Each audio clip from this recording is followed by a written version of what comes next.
Boa noite, pessoal. Sejam todos bem-vindos à TVD News 581 da sua Parabólica Digital e ao canal do grande jornalista Silvio Navarro. Hoje é sexta-feira com essa de sabedoria e claro que nós temos quem? Lucas Berlanza, sempre no quadro do Instituto Liberal, para trazer o que aconteceu nessa semana e também para trazer um pouquinho de literatura e conhecimento no mundo tão caótico. Boa noite, Lucas.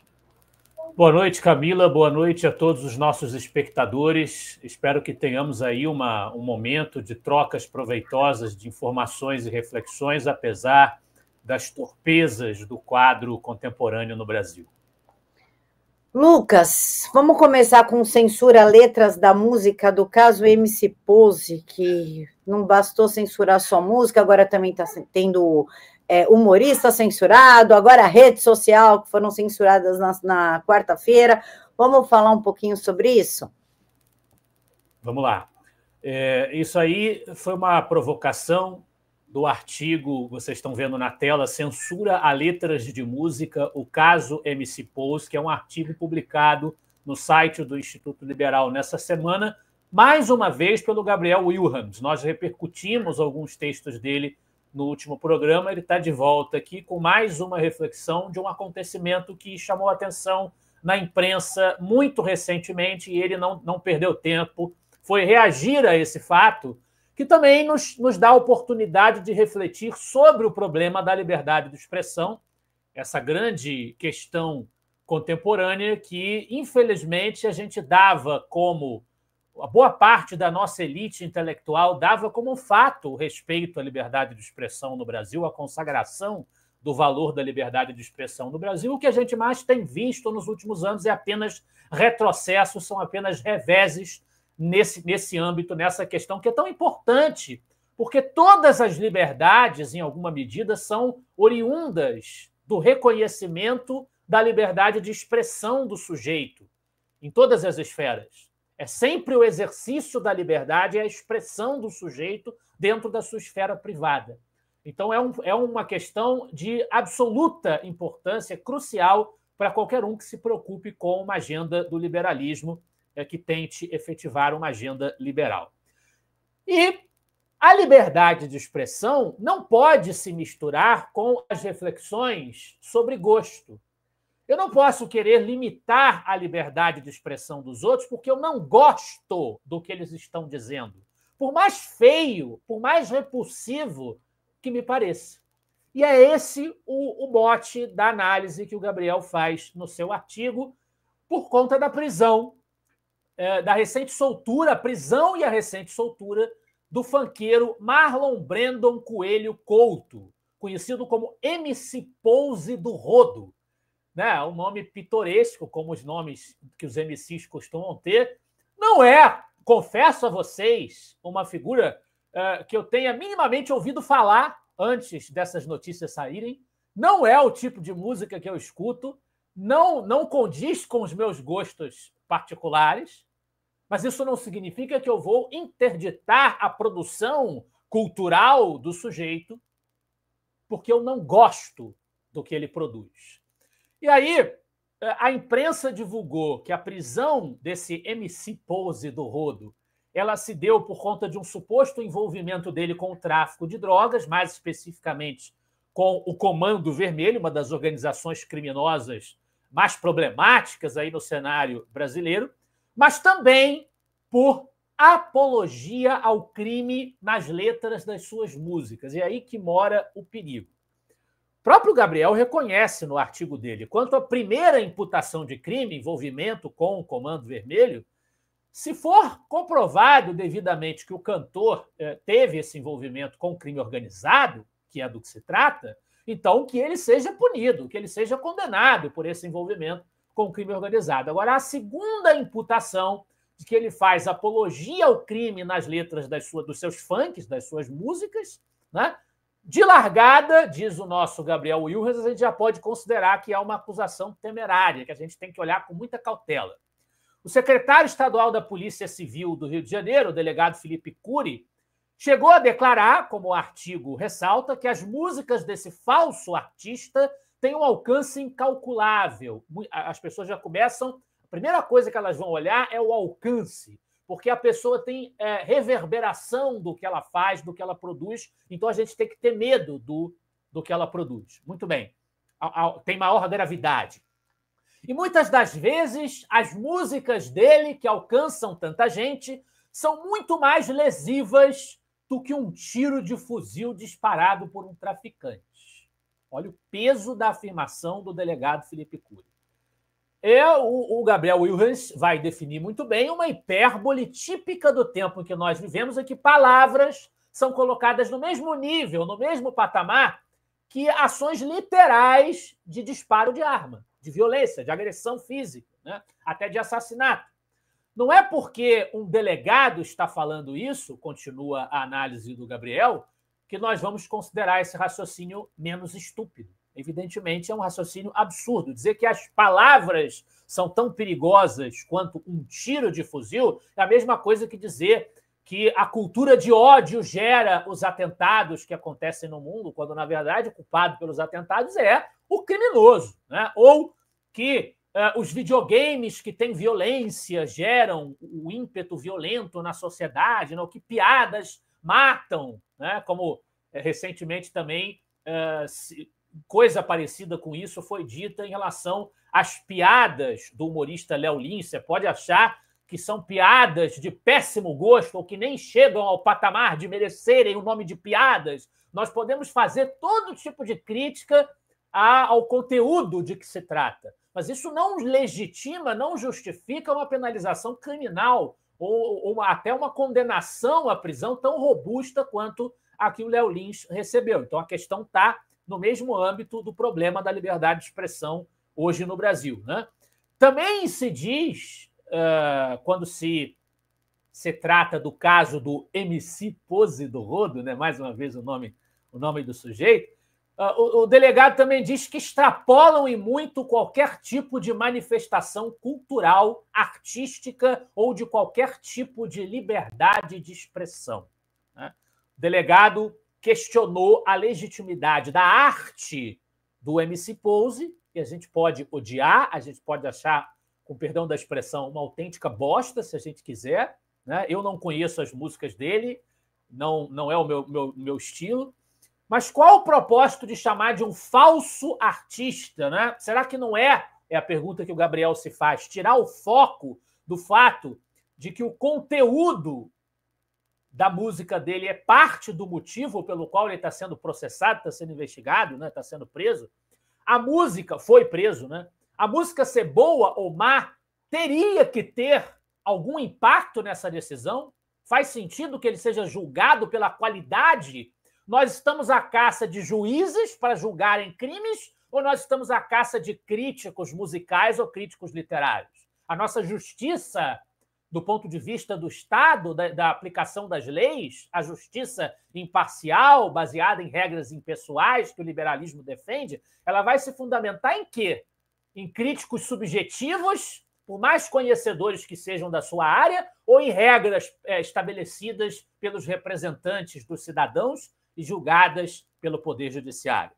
E aí o Gabriel Wilhens comenta também essa questão da suposta apologia ao crime que as músicas do MC Pose do Rodo teriam feito, né? E ele vai lembrar que, é claro, se você faz uma apologia a um crime que efetivamente tenha uma possibilidade concreta de repercutir em danos, por exemplo, incentivar uma multidão furiosa a linchar uma pessoa. Evidentemente, isso não é apenas um exercício de liberdade de expressão. Isso é uma expressão criminosa que afeta, que tem potencial de impactar, gerar dano imediato, assim como, por exemplo, você entrar no cinema e falar, criar pânico no cinema, dizer que, desrespeitando um espaço privado que as pessoas pagaram para estar ali, no espaço fechado, inventando um incêndio. Evidentemente que a liberdade de expressão não protege esse tipo de comportamento, ela não é absoluta. Agora, simplesmente, as letras, por exemplo, o secretário reclama, as letras enaltecem o uso de armas de grosso calibre e o uso de drogas, né? Aí o nosso Gabriel Wilhens vai se lembrar que, para além do funk propriamente dito, a gente vai ter, por exemplo, o primeiro álbum do Metallica se chama Mate Todos, né? Tem até uma música que tem um refrão dizendo procurando, procurar e destruir. E ninguém saiu por aí destruindo por causa da música do Metallica, né? Os Rolling Stones também, ele cita o caso do lançamento de Midnight Rambler. Também o rock não é a minha praia, tá, pessoal? Também não é o que eu conheço melhor. Mas o nosso Gabriel gosta muito. E ele fala que essa música ela é basicamente uma biografia de um serial killer. Será que os Rolling Stones incentivam o assassinato em série porque isso aparece na música deles, né? Eles vão falar também do samba do Bezerra da Silva, que tem letras de duplo sentido. Por exemplo, tem coca aí na geladeira, ou vou apertar, mas não vou acender agora, né? Que tem duplo sentido ali. Pode ser uma referência, pode ser interpretado como uma referência à droga, né? Em Bola Dividida também, Zé Cabaleiro canta ela é uma morena sensacional, digna de um crime passional. Alguém vai cometer um crime passional porque ouviu a música do Zé Cabaleiro?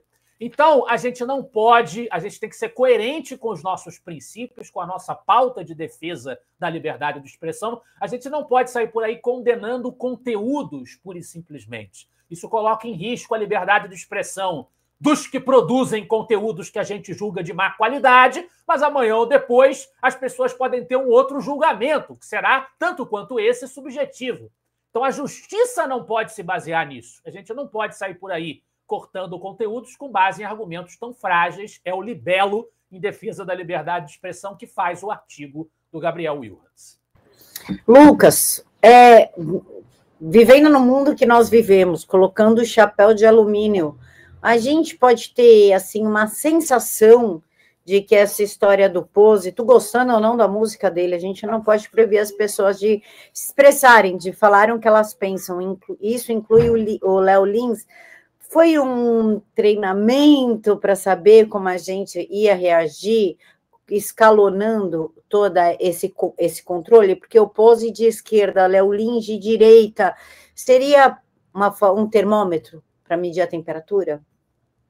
Bom, eu acho que a gente está vivendo, então, uma multiplicação de treinamentos e termômetros, né? Porque a norma tem sido, nessas decisões, cada vez são mais numerosas. Esses testes estão se multiplicando. Pode ser que seja um treinamento, mas eu acho que é mais um sintoma. É um sintoma do desapreço pela liberdade de expressão que está ganhando corpo na sociedade e principalmente em setores que ocupam posições de expressão na burocracia do nosso Estado, né? Na burocracia nacional. Eu acho que é mais um sintoma do que um ensaio, porque a coisa já está num patamar que talvez chamar de treinamento ou de teste seja uma forma de subestimação do cenário que nós estamos vivendo. E sobre essa censura do Supremo, Lucas, censura do Supremo, não, a gente não quer ser preso. O julgamento da regulamentação das redes sociais. Agora eles querem responsabilizar as plataformas. Inclusive, Gilmar Mendes disse em plenário que eles são admiradores do regime ditatorial chinês. Como você vê tanto essa censura implementada, como ficarão as plataformas nesse quesito, porque vai fazer uma pré-censura, ou elas saem do Brasil, realizam o sonho do Lula de ter redes sociais próprias do Brasil, um nível China mesmo, né, que tem o WeChat, ou não, isso é uma coisa morta e o Congresso vai conseguir reverter? Camila, eu estou preocupado. Eu acho que o dia de ontem em que se formou maioria, dia de anteontem, né, que se formou maioria para essa decisão do Supremo Tribunal Federal de responsabilizar as redes sociais pelo conteúdo que a gente posta como usuário, né, já responsabilizá-las previamente, anulando o artigo 19, que a gente já falou aqui, do Marco Civil da Internet, que estabelece que é preciso que haja, pelo amor de Deus, é o mínimo é o óbvio do óbvio, é preciso que haja uma decisão judicial para que você decrete que, de fato, aquele conteúdo ele é considerado criminoso. A gente não pode criminalizar a priori as coisas, né? Tem que ter um julgamento para definir isso. essa decisão do STF por maioria, eliminando esse artigo, eliminando, portanto, dispensando a necessidade de censura prévia, ela abre uma margem muito perigosa para as plataformas de rede social se sentirem constrangidas a monitorarem e cercearem a expressão de ideias que elas intuam que não serão bem vistas pelos políticos, porque eu acho que é legítimo a gente usar essa denominação para eles agora, né? São políticos que estão vestindo toga no Brasil hoje. A verdade é essa. O que é que orienta as determinações supostamente legais e arbitrais deles? O que orienta é a sua voracidade política, é a sua antipatia e simpatia políticas. É isso que está acontecendo porque, na prática, não se está respeitando nenhum critério lógico e estabelecido previamente. Está se respeitando apenas as animosidades pessoais e principalmente animosidades em relação à direita. A direita é o principal alvo dessas perseguições, sob argumentos mais estapafúrdios, a desordem informativa, né, desinformação, argumentos como esses que eles usam para sair podando o discurso de todo mundo, cerceando o livre debate que é inerente à experiência democrática. Então, eu estou muito preocupado. Eu acho que quando nós temos debates supostamente acadêmicos acontecendo no nosso STF, né, aquele debate que aconteceu entre o Gilmar Mendes e o Barroso, a discussão em que eles estavam falando sobre a China, que você mencionou na sua provocação, o Gilmar Mendes disse que nós todos hoje somos admiradores do Xi Jinping, admiradores da ditadura chinesa, porque não importa a cor do gato, importa que ele casse o rato. Mas quem é o gato e quem que é o rato? Será que uma ditadura, uma tirania seria um gato pelo qual nós deveríamos torcer na caça a um rato, que nesse caso seriam as liberdades? Né? Porque a China é uma ditadura da pior espécie.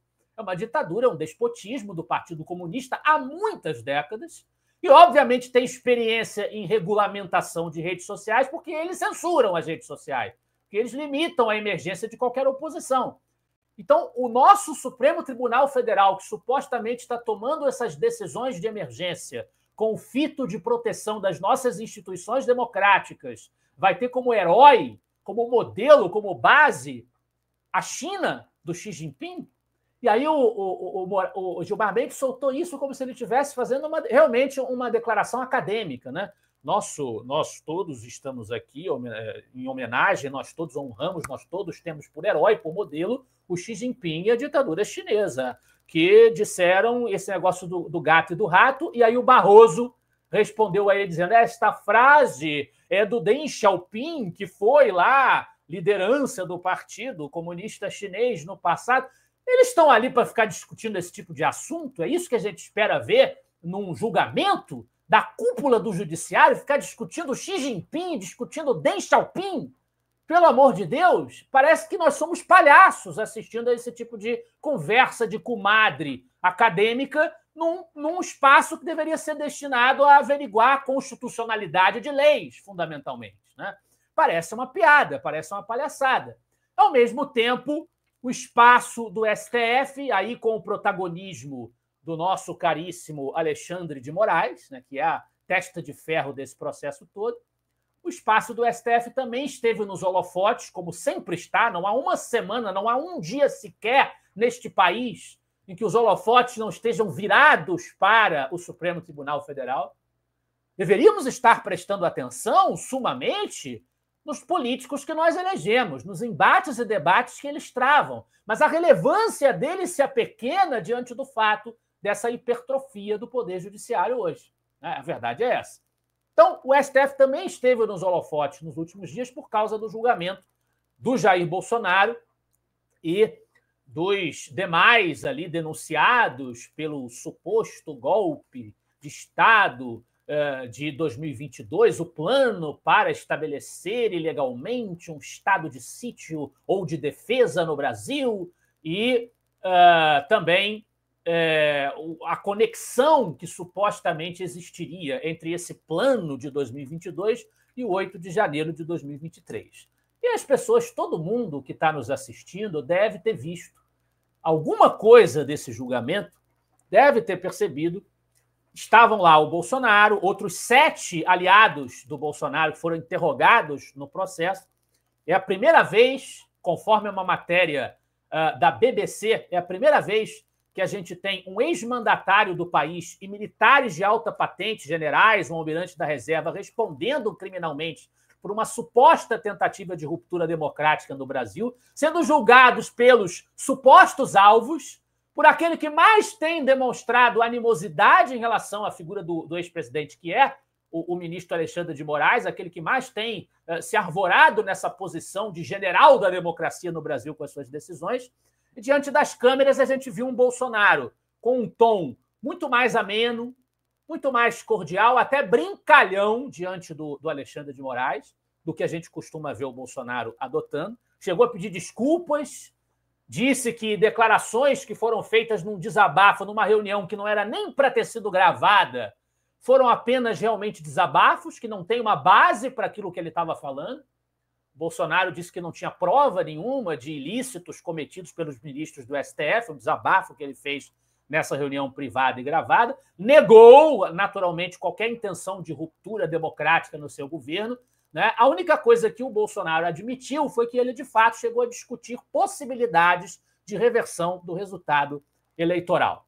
Né? Ele disse que nunca se falou em golpe, golpe é uma coisa abominável, seria até fácil começar, mas o day after a um golpe seria simplesmente imprevisível e danoso para todo mundo. O Brasil não poderia passar essa experiência e não foi sequer cogitada essa hipótese de golpe no meu governo, são as frases do Bolsonaro, condenando essa ideia, embora golpe é uma coisa abominável, embora o próprio Bolsonaro tenha defendido na carreira política inteira dele o golpe de 64 e a ditadura militar, né? É contraditório o discurso dele também quando ele fala isso, a verdade seja dita. Mas ele disse que não tentou dar golpe nenhum, não teve nada disso. O que teve foram discussões, de cogitações de hipóteses de ação para tentar reverter o resultado por questionamentos ao TSE, ao sistema eleitoral brasileiro, em que o Bolsonaro insistiu por muito tempo, né? Fazendo críticas a esse sistema, críticas que ele não inventou, ele chegou a comentar isso também no julgamento, e é verdade, ele não inventou, ele não foi o primeiro a fazer esse tipo de crítica, né? Mas, na verdade, o que foi cogitado, estado de defesa, estado de sítio, são propostas que constam da Constituição. Mas não caberia no caso pelo qual o Bolsonaro estava alegando. Tudo bem, não caberia. O que aconteceria? Ele proporia, porque para ser proposto alguém tem que pensar na hipótese, para que um estado de defesa ou um estado de sítio sejam decretados, o presidente da República tem que cogitar a hipótese. Ele proporia esse decreto ao parlamento e a uma comissão formada por militares, pelas presidências das casas legislativas, e aí essa comissão avaliaria a pertinência ou não, diria, não, isso não presta, isso não cabe, e o negócio não avançaria. Isso não é um golpe de Estado.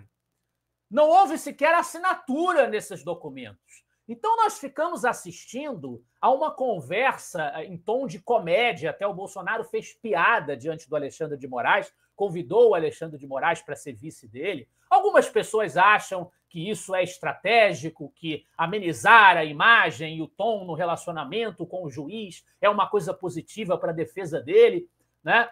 Mas a verdade é que ele está diante de um juiz que colocou velhinhas, senhorinhas, cabeleireira, condenou gente que não cometeu crime nenhum de abolição do Estado de Direito, condenou essas pessoas apenas draconianas. Ele está diante de um sujeito que tem um comportamento claramente antidemocrático, autoritário em relação à sociedade brasileira, em relação a apoiadores e eleitores do próprio Bolsonaro, e o Bolsonaro está diante dele como se estivesse diante de um amiguinho no churrasco fazendo piadinha.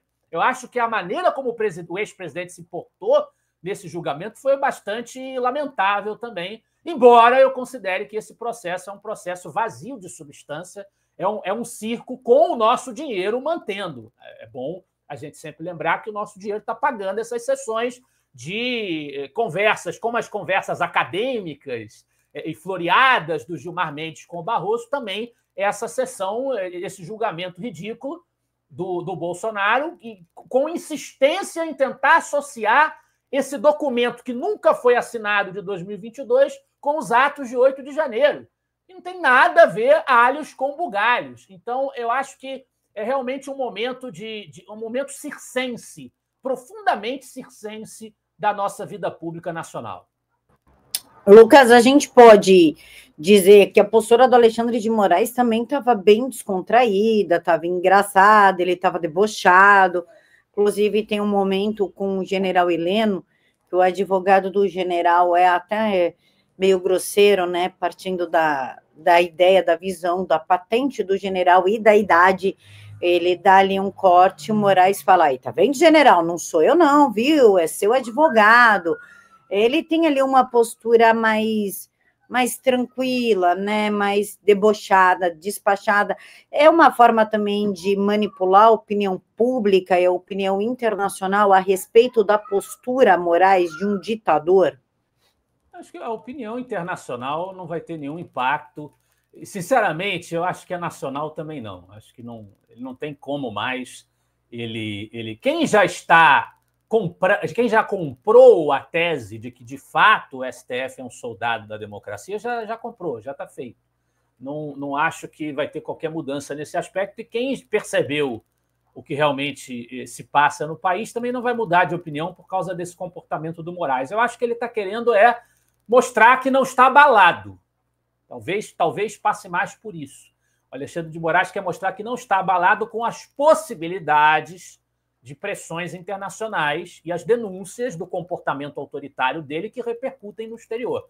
Eu acho que é mais por aí, a tentativa de passar uma imagem de que ele não está abalado, né? Mas mudar a opinião das pessoas, eu acho que o carro já passou, esse carro já passou, essa estação já foi ultrapassada.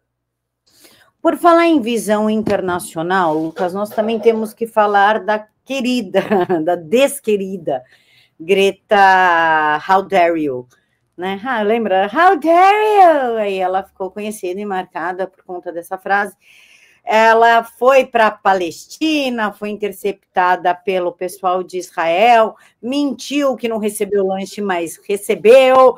E eu queria que tu falasse um pouquinho sobre essa história da Greta, porque tem algumas pessoas, uma boa parte das pessoas, a favor desta coitadinha que só queria ajudar, mas os amigos dela não aguentaram ver 15 minutos do que o Hamas fez naquele fatídico 7 de novembro. Como é que tu vê isso? Bom, vamos lá. Greta Thunberg, para quem não se lembra dela, Greta Thunberg foi uma ativista mirim sueca, né? Porque agora ela já está com 22 anos. Esse carro também andou. Essa estação também já foi passada, não dá mais para dizer que é uma criança, que é uma adolescente, já é uma mulher adulta. Uma ex-ativista mirim, hoje apenas ativista sueca do ambientalismo, aquele pessoal que quer salvar as baleias, salvar as plantas, salvar o meio ambiente, que a única coisa que pregam e sobre a qual falam é sobre isso. Pelo menos era esse o perfil da Greta Thunberg naquela época. Hoje ela já aumentou o leque do ativismo dela, que recebeu honrarias mundo afora por esse ativismo dela, né? Ela foi reconhecida pela Time e pela Forbes como uma das pessoas mais influentes do planeta, essa criança na época. Ela estimulava, o que trouxe notoriedade à Greta Thunberg? É que ela estimulava estudantes como ela a abandonarem as aulas para ficarem protestando em frente ao parlamento sueco, para que o parlamento adotasse medidas de proteção ao meio ambiente e de combate às mudanças climáticas. Falta aula para ficar levantando faixa e gritando em frente ao parlamento, e isso é visto como um gesto de heroísmo da parte dela. Ela também atravessou o Oceano Atlântico de veleiro só para poder dizer que ela colaborou para reduzir a emissão de carbono, porque os aviões emitem carbono, então ela não ia usar avião, ela ia usar um veleiro, não ia usar nem uma embarcação mais sofisticada tecnologicamente, né? Só para ela poder se apresentar como alguém que não agrediu o meio ambiente nesse departamento. Só que, como eu disse, ela ampliou o seu leque de ativismo e a sua última aventura foi embarcar com outros militantes em direção à faixa de Gaza, onde nós sabemos que Israel está impondo um cerco, o conflito está bastante quente nesse momento lá na região, Israel versus Hamas. Israel, a única democracia mais sólida que nós temos ali naquela região e que encontra no extremismo islâmico dos seus vizinhos uma ameaça existencial. Porque se Israel não se defende, né, se Israel não ataca, eles não vão parar de cometer as suas agressões, porque eles não vão sossegar até que eles possam dizer que o último judeu e o último israelense da face da terra foi exterminado. A perspectiva desses grupos terroristas, a gente vê isso nos seus documentos, nos seus textos de referência, nos seus discursos, nas suas declarações públicas. A perspectiva existencial deles, eles encaram como uma missão destruir Israel, esse invasor, este intruso judaico no nosso seio. Então, se Israel não se defende, será destruída, né? A gente pode questionar ações do Estado de Israel, como a gente pode questionar ações de qualquer Estado. Não sou daqueles que mitificam qualquer Estado-nação do mundo, incluindo Israel, e que acham que a gente tem que concordar necessariamente com tudo o que faz só porque tem um padrão de civilização mais próximo do que o nosso. Não é isso que eu estou dizendo. A gente pode questionar as ações de Israel, mas a gente não pode desconhecer a natureza do inimigo com que Israel se defronta. E o cenário hoje lá de guerra é um cenário de cerco à região da faixa de Gaza. Então, a Greta Thunberg e a sua turma de ativistas pretenderam desafiar esse cerco e foram, com uma embarcação, levar uma ajuda humanitária simbólica, porque era pouca coisa que eles estavam levando, para desafiar, para provocar esse cerco e, evidentemente, tirar as suas selfiezinhas, como ativistas e justiceiros sociais se dirigindo para aquela região. E tinha um brasileiro, junto com a Greta Thunberg, nessa tripulação. Tinha um brasileiro, que é o Thiago Ávila. Quem é esse Thiago Ávila? Também para a gente deixar claro o perfil dessas pessoas, desses ativistas. Thiago Ávila foi candidato a deputado pelo PSOL. É um ecossocialista, né? Tem essa visão ambientalista que acha que a economia de mercado é uma ameaça ao meio ambiente. Então, para a gente proteger o meio ambiente, a gente tem que parar de produzir riqueza e matar as pessoas de fome. Na prática, é a consequência a que nós seríamos levados pela efetivação dos raciocínios dessa turma, né? Esteve no funeral do ex-secretário-geral do Hezbollah, nada menos do que o Hezbollah. E ele foi gravado num vídeo gritando: Allahu Akbar, morte à América, morte a Israel, vitória ao Islã.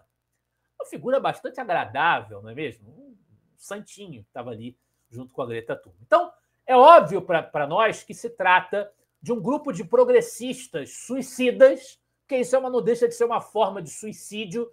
Se você acha que você ser um militante socialista, para-frentex, protetor do meio ambiente, do amor livre e do que mais você quiser colocar aí, e ao mesmo tempo defender os terroristas islâmicos, se você acha que uma vez que eles triunfem nos seus propósitos, você será poupado, você está muito enganado. Então é uma pregação suicida, essa pregação dos progressistas pró-Hamas, pró-terroristas islâmicos. Que eles não passam disso, de gente querendo aparecer, defendendo esse lado, essa banda podre do nosso planeta, eu diria, essa agenda podre do terrorismo, defender essa turma e tirar uma selfiezinha, tirar uma casquinha dos cliques que pode fazer de si mesmo ali, apresentando-se como um herói muito corajoso, desafiando o terrível fascismo israelense, né? Que eles são isso, a gente já sabe, né? Detalhe interessante, que a gente não imaginaria à primeira vista, é que quando eles perceberam, a Greta Thunberg e a sua companhia limitada, perceberam que seriam abordados pelos soldados de Israel. Israel deteve a embarcação e deportou a maioria deles, né? Quando eles perceberam isso, eles foram gravados pelas câmeras de segurança da embarcação, gritando para jogar os celulares no mar. Aparece claramente a fala de qualquer conteúdo sensível, joguem no mar. Em primeiro lugar, o que eles têm a esconder nesses dispositivos portáteis que eles estavam carregando? O que eles têm a esconder? Será que tinha alguma conexão escusa por detrás da ida deles para lá, né? O que será Tendo um brasileiro que foi no funeral do ex-secretário-geral do Hezbollah, a gente não consegue imaginar boas coisas, né? Seria leviano da nossa parte a gente decretar o que estava nesses celulares, mas a primeira coisa que a gente para pensar é que alguma coisa eles não queriam que ninguém soubesse, não é? Não é a primeira ideia que vem à nossa cabeça? Pois é, o raciocínio lógico. Só que a outra coisa que vem à cabeça é cadê o ambientalismo da Greta Thunberg e desse pessoal, do próprio Tiago também? Cadê o ambientalismo deles? O amor deles pela natureza? Cadê os direitos das tartarugas e dos peixes, né, que eles estão sempre se levantando para defender? Cadê essa preocupação toda? Será que não se fazem mais ambientalistas como antigamente, né? Porque você vai jogar uma tecnologia cheia de compostos ali que não são parte ali do ambiente natural dos oceanos, vai jogar isso inconsideradamente no mar para se proteger, sabe Deus do quê? Jogando fora todo o discurso que eles fizeram e fazem a vida toda de defesa do meio ambiente. O que justifica isso? Realmente uma incoerência profunda da Greta Thunberg e do Tiago Ávila, que mostra que esse ambientalismo, na verdade, ele está muito mais vinculado também a esse desejo de aparecer, né, de viver disso, do que outra coisa. E eu aproveito a deixa da hipocrisia do ambientalismo dessa turma para fazer uma divulgação aqui ao vivo para vocês. O livro Ecologia Liberal, uma poderosa doutrina para a gestão ambiental no Brasil, do professor Marcos Antônio Reis Araújo, é o nome completo dele. Marcos Antônio, biólogo de formação, uma pessoa que dedica a vida ao estudo da questão do meio ambiente. E nesse livro ele oferece uma vasta... Você vê que o livro é grosso, né? O prefácio é meu, com muito, muito gosto, por alguém que tem o nosso pensamento, alguém que tem um pensamento liberal, decidir desfraudar essa bandeira, que liberal também se preocupa com o meio ambiente. A gente não precisa ser anti-mercado, anti-liberdade econômica, anti-liberdade individual, anti-empreendedorismo, para ser a favor da natureza, para ser a favor do meio ambiente. Esse pensamento está ancorado, como o professor Marcos Araújo demonstra muito bem no seu livro, em uma distorção, em um paradigma ecológico que é amplamente questionável até de um ponto de vista científico. Então, ele vai desenvolver esse raciocínio do ponto de vista de um especialista na área, criticando essa abordagem socializante da defesa do meio ambiente. Outras obras que também tratam, esse livro tem o selo também do Instituto Liberal, orgulhosamente, outras obras que também tratam do meio ambiente, da defesa do meio ambiente de um ponto de vista liberal e conservador até. A gente tem o Roger Scruton escrevendo sobre isso, pesquisa que vocês vão encontrar, um filósofo conservador britânico que escreveu sobre meio ambiente de um ponto de vista conservador, ele era um autor conservador britânico, e tem também o livro do economista Richard Stroop, Economia, né, que aborda isso brilhantemente, é um lançamento antigo do IEL, Economia, o que todos deveriam saber sobre economia e meio ambiente. É um livro que vocês provavelmente só vão encontrar em sebo hoje, mas o IEL pode vir, está nos nossos planos em algum momento conseguir fazer um relançamento de obras como essa, mas é um trabalho magistral sobre políticas liberais para o meio ambiente.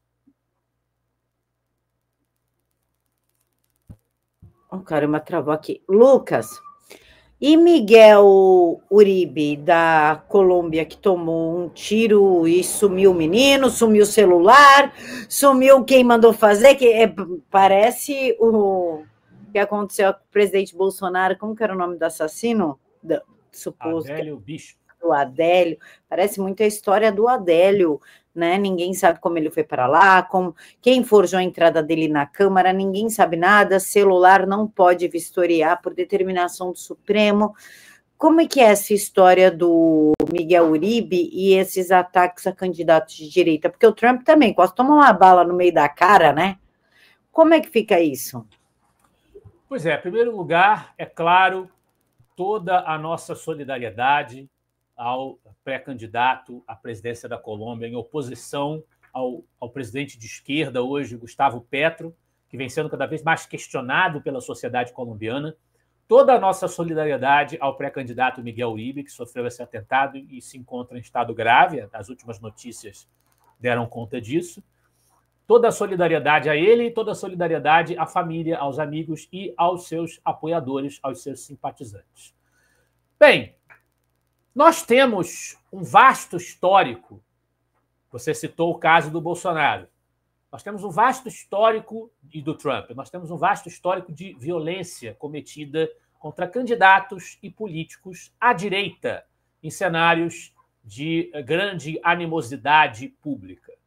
O caso do Bolsonaro, o nosso caso brasileiro, nós tivemos esse atentado, foi em 6 de setembro de 2018, vocês com certeza se lembram, em que o Bolsonaro, então deputado federal, postulando-se ainda à presidência da República, levou aquela facada que até hoje gera repercussões. Bolsonaro, volta e meia, tem que voltar para o hospital, sofrer novos procedimentos cirúrgicos, novos tratamentos, porque facada não é brincadeira, pessoal. É uma coisa muito delicada, ele foi atingido numa área sensível. Então, em meio a uma multidão de apoiadores, o Bolsonaro sofreu um golpe de faca na região do abdômen, né, por esse sujeito chamado Adélio Bispo de Oliveira. Em 13 de julho de 2024, portanto, mais próximo, nós tivemos o atentado contra o presidente dos Estados Unidos, Donald Trump, que, assim como o Bolsonaro, é acusado de fascismo, de extremismo, né, de tudo quanto é coisa. Donald Trump sofreu um atentado, sendo ferido num comício também, né, realizado no local de exposições agrícolas, na Pensilvânia.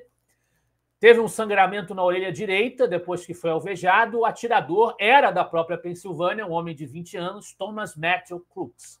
Mas a gente também teve, não repercutiu tanto na imprensa brasileira, o assassinato do Fernando Villavicencio, também candidato à presidência do Equador. Ele chegou a morrer e foi assassinado, né, um candidato também que estaria relativamente mais à direita no cenário político equatoriano.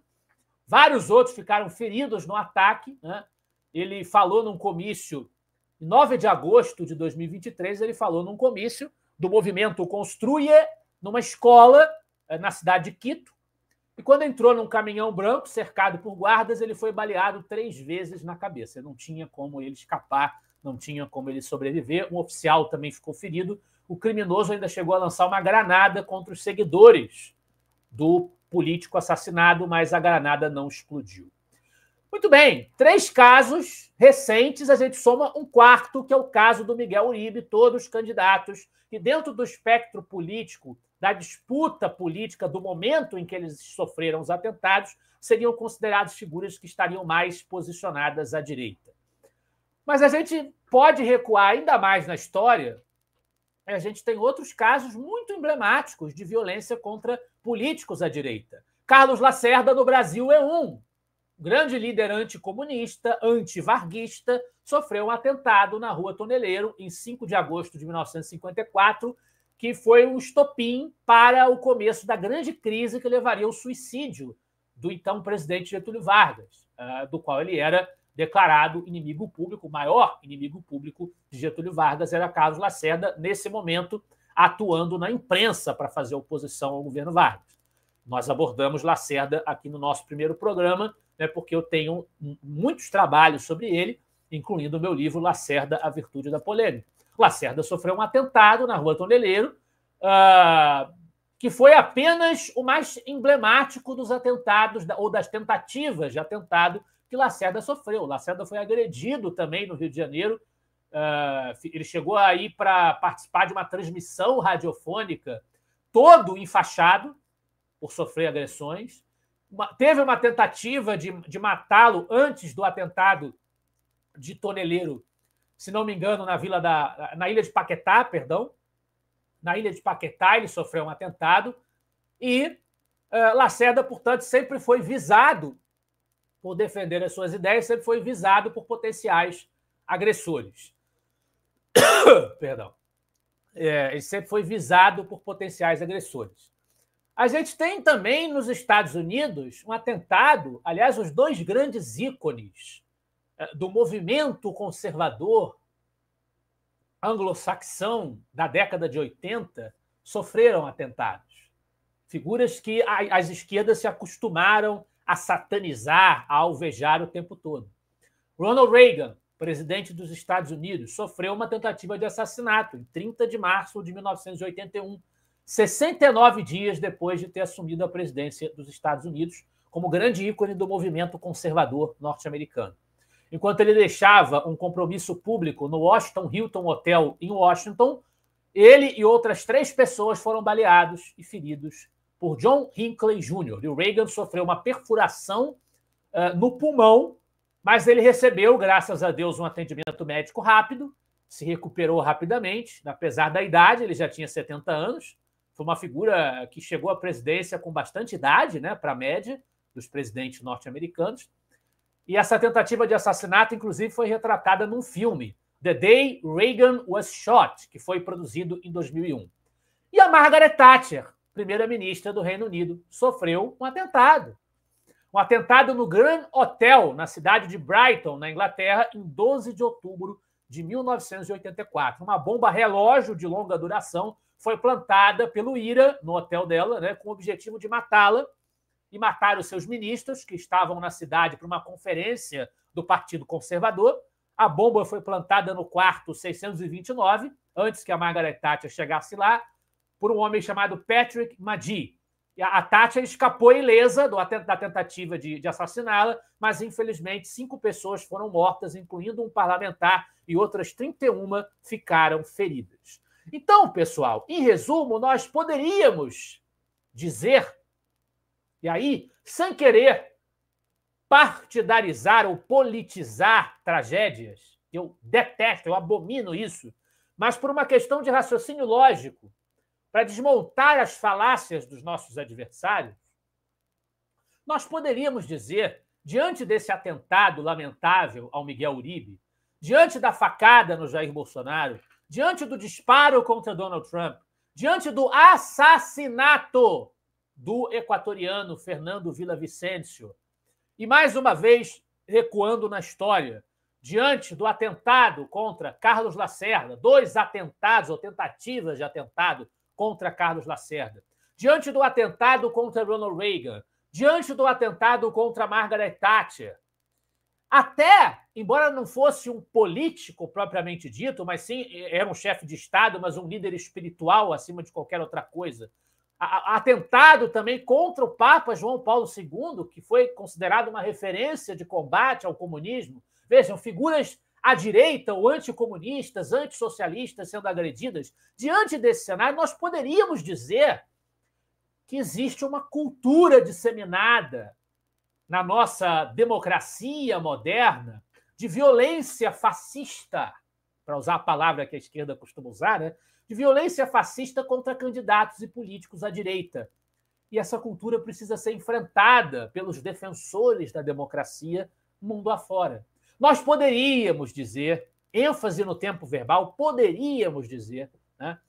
E talvez a gente precise tomar algumas ações de emergência, de censura, né? De regulação, de redes sociais e de meios de comunicação para evitar que esse ódio potencialmente assassino contra candidatos e políticos de direita se espalhe e multiplique mais e gere mais mortes. Talvez a gente poderia dizer que isso seria uma medida necessária, né? Para impedir a circulação do discurso fanático e extremista da esquerda, que se acostumou a desumanizar os seus adversários. Nós poderíamos dizer, mas nós não dizemos. Sabe por que nós não dizemos? Porque esse é o discurso deles. Nós somos liberais. Nós defendemos a liberdade de expressão. E nós defendemos que os criminosos e mais ninguém sejam responsabilizados pelos seus crimes e que a violência que se comete, que deve ser condenada, exemplarmente condenada e punida, que ela não sirva de argumento para, mais uma vez, que a liberdade de circulação de informações, de ideias, de crítica, inerente à democracia, seja cerceada. Lucas, por falar em democracia e proteção à democracia e censura e todas essas palavras bonitas usadas pelo Supremo e pela esquerda com a única finalidade de nos calar, nós também temos que falar a respeito do julgamento do ex-presidente Jair Bolsonaro, general Heleno, Braga Neto, até quem mais teve? Teve o Almirante, teve Ramage, nossa, muita gente julgada, colocado como uma cúpula. O que chama atenção é que são completamente incompetentes, porque aquela quantidade de gente com aquelas patentes tudo alta não conseguiu dar um golpe, o negócio é feio, né? É que nem o Kid Preto que ficou com medo de tomar multa, ou o outro que não conseguiu táxi. Enfim, é uma coisa meio trapalhões o negócio. Eu queria que tu falasse a respeito um pouquinho desse julgamento e também sobre a última notícia que saiu ontem, que o Mauro Cid foi pego na mentira durante o interrogatório dele, e a gente não pode esquecer de destacar, para sermos justos, que Cid sofreu uma pressão muito grande do Supremo, inclusive ameaçando prender a sua esposa, sua filha e seu pai. Não, sobre o julgamento, eu já comentei aqui que, a meu ver, é um espetáculo circense. Os ministros do Supremo já sabem muito bem o que eles vão fazer, o que eles vão decidir fazer. Eles estão conduzindo isso como se fosse um espetáculo digno de tragicomédia, com o presidente Bolsonaro fazendo piadinha na conversa dele com o próprio Moraes, o que eu achei extremamente inoportuno. Eu acho que o Bolsonaro realmente ele é alvo de uma perseguição, como muita gente no Brasil que estava vinculado aos setores da oposição ao que hoje é o lulopetismo e ao autoritarismo oriundo do nosso judiciário está sendo. O Bolsonaro também é alvo de uma perseguição. O julgamento que ele está vivenciando não é um julgamento justo, e eu acho que ele tem, obviamente, como ser humano, todo o direito de se preocupar com o seu futuro e de tentar se defender e buscar saídas para essa situação. Nós não estamos na pele dele. Agora, eu acho que, como homem público, como alguém que foi alçado ao poder com a aprovação de uma parcela significativa do eleitorado brasileiro, que depositou a sua confiança nele, eu acho que ele poderia se preocupar também com a sua postura diante dessas pessoas, da vontade expressa dessas pessoas, do que ele significa como figura pública, e não fazer piada em momento sério, quando ele está diante de um tirano. Alexandre de Moraes é uma figura tirânica, uma figura autoritária, uma personalidade autoritária, que vem condenando da maneira mais ilegítima possível pessoas que não fizeram absolutamente nada a penas vultosas, como foi o caso, o mais emblemático, da cabeleireira Débora Rodrigues, mas tem vários outros casos de penas completamente desproporcionais, pessoas que estão sendo tratadas da mesma forma, né, mas que não dá para você colocar no mesmo balaio daqueles que, de fato, invadiram as instalações da Praça dos Três Poderes e fizeram depredações no 8 de janeiro, estão sendo tratadas da mesma forma. E mesmo as pessoas que fizeram as depredações, elas praticaram vandalismo, elas não praticaram nenhum atentado, nenhum crime de abolição ao Estado de Direito, porque isso era um crime impossível. Não tinha estrutura para implementar qualquer tipo de prática, efetivamente, que ameaçasse os poderes estabelecidos no Brasil. Então, isso é uma fantasia. Em relação a 2022, onde se diz que haveria uma minuta para que se decretasse um golpe, né? Eu acredito, o que dá para a gente deduzir, o próprio Bolsonaro confessou que fez isso, é que ele aventou a hipótese de investigar um instrumento que pudesse ser utilizado para melar o resultado da eleição por desconfianças relativamente às urnas eletrônicas e ao comportamento do Tribunal Superior Eleitoral.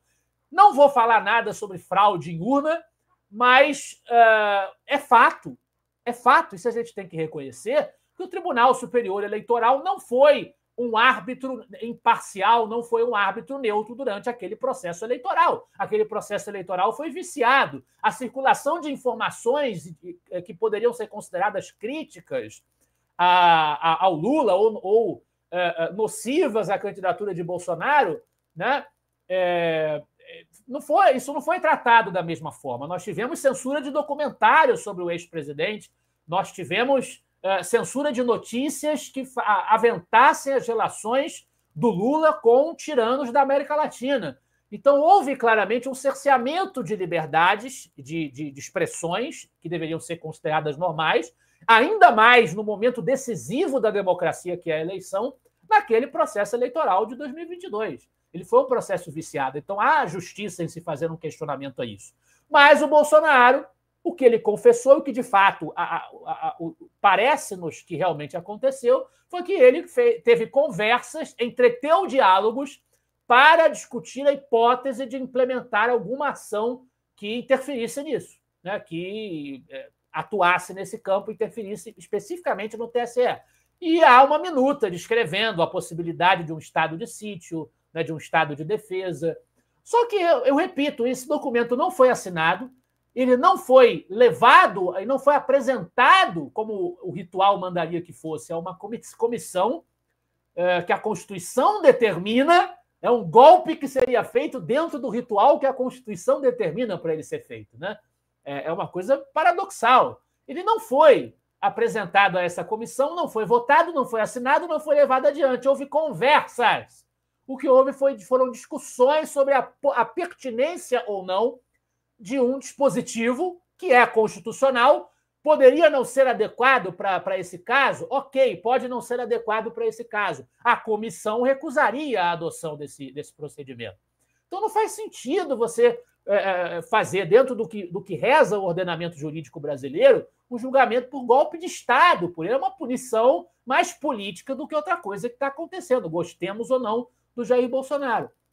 Então, eu acho que a postura do Bolsonaro, em vários momentos da sessão, foi uma postura inadequada, mas o próprio processo em si é um processo circense, cheio de ilações, tentando juntar, sem nenhuma substância, esse documento de 2022 com os atos de 8 de janeiro. É uma fantasia, é um negócio que não para em pé. E o Mauro Cid, cuja delação fundamenta, em boa medida, esse julgamento, a Veja publicou, nesta quinta-feira, que teve acesso a provas de que o Mauro Cid estaria trocando confidências sobre todo o processo dele como delator, o envolvimento dele no processo em relação ao Moraes como delator. Ele estaria trocando confidências até através de rede social, coisa que ele afirmou não ter feito, e que ele estaria, portanto, descumprindo os termos do acordo, o que poderia determinar uma anulação da pertinência jurídica dessa delação, o que coloca em xeque o processo como um todo, né? Como se ele precisasse de mais alguma coisa para estar em xeque. Então, assim, eu acho que os liberais têm críticas legítimas a fazer ao Bolsonaro como presidente, ao Bolsonaro como figura pública. Há críticas legítimas que podem ser feitas. Eu discordo totalmente, por exemplo, das opiniões que ele expressa sobre a ditadura militar, o elogio que ele faz aos presidentes militares como modelos. Eu acho a formação política do Bolsonaro, antes dele se aproximar de Paulo Guedes e se tornar presidente da República, era uma formação claramente antiliberal, não tem o que discutir sobre. Ele era um líder sindical dos militares. Então, tem muita coisa que pode ser questionada. Bolsonaro também falou, durante o julgamento, que quem defende AI-5 é imbecil, é maluco, né? Ele falou isso, né? Que nunca defendeu AI-5 e coisa e tal. Mas, durante o governo dele, ele teve gestos, quando houve manifestações próximas a instalações das Forças Armadas, durante o governo dele. Eu me lembro muito bem de uma ocasião que o Bolsonaro apontou o dedo para as pessoas que estavam lá com faixa de AI-5 e disse: vocês me representam. Então, há incongruências, há críticas legítimas que um liberal pode fazer ao presidente Bolsonaro e a figuras aliadas a ele politicamente. Há críticas legítimas que a gente pode fazer. Agora, a gente não pode confundir as nossas críticas, as nossas discordâncias, os nossos apontamentos com a defesa do arbítrio, a defesa de que os direitos individuais das pessoas sejam violados. A gente não pode confundir as nossas desafeições com a violação de princípios fundamentais do Estado de Direito, que amanhã ou depois se podem voltar contra todos nós. E é isso que a gente faz quando a gente aplaude esse tipo de falta de lógica, como a que embasa esse processo, como a que embasa as censuras, como a que embasa todas as atrocidades que nós temos visto partirem do nosso Poder Judiciário. Lucas, para a gente finalizar, tem dica de livro? Dica cultural hoje? Não, eu acho que a dica de livro eu vou reforçar aquela que eu já fiz quando comentei o incidente dos falsos ambientalistas, como a Greta Thunberg e o Tiago Ávila, que é o livro do professor Marcos Araújo, Ecologia Liberal, com selo do Instituto Liberal, prefácio meu. É um livro brilhantíssimo, assim, é grosso, mas cada página de conteúdo vale a pena, porque ele traz um embasamento científico, um embasamento teórico. Tem um início do livro, é todo dedicado a ressaltar qual é a natureza da proposta liberal de organização política e econômica na qual ele vai se basear para defender uma plataforma liberal de ecologia. E eu acho que os liberais precisam participar de certas discussões que eles acabam deixando para a esquerda, deixam na mão da esquerda, como se o assunto só fosse um assunto da esquerda. E absolutamente não é. São questões que todos nós devemos travar, debates que todos nós devemos travar, questões em que os liberais também têm o que dizer, e o livro do Marcos traz um recado bastante rico nesse sentido. E a minha dica, então, é o governo onipotente, a ascensão do Estado totalitário e a guerra total, porque agora está na hora de nós conhecermos profundamente o que é um governo totalitário, porque vamos começar a viver nele, né? Coisa só tende a piorar com esse congresso super altivo que nós temos, com bastante testosterona. Então, a gente vai ter que começar a nos virar e aprender com quem já passou por isso, como é viver e lutar contra um Estado totalitário, e está com desconto na livraria do Instituto Liberal, livrariainstitutoliberal.com.br, está com 25% de desconto e vale muito a pena ler esse livro, mesmo porque é do Mises. Então, pessoal, minha dica é essa, Lucas. Livraço do Mises, que inclusive também discute a questão do patriotismo do ponto de vista liberal, vale a pena. Não, esse livro, ele de fato é muito bom, e para o livro, o valor que está muito barato, então aproveitem que está barato, com desconto ficou mais barato ainda, então comprem, livraria do institutoliberal.com.br. Meu amigo, alguma coisa que tu queria falar, que eu esqueci de perguntar? Não, agradeço muito mais uma vez a possibilidade de nós conversarmos. Então, pessoal, é isso, uma boa noite, tenham um final de semana incrível, com muitas bênçãos de Deus, com as pessoas que vocês gostam, e pode cortar, pode marcar, só não pode tirar do contexto, que aí é sacanagem. Fiquem todos com Deus e até mais.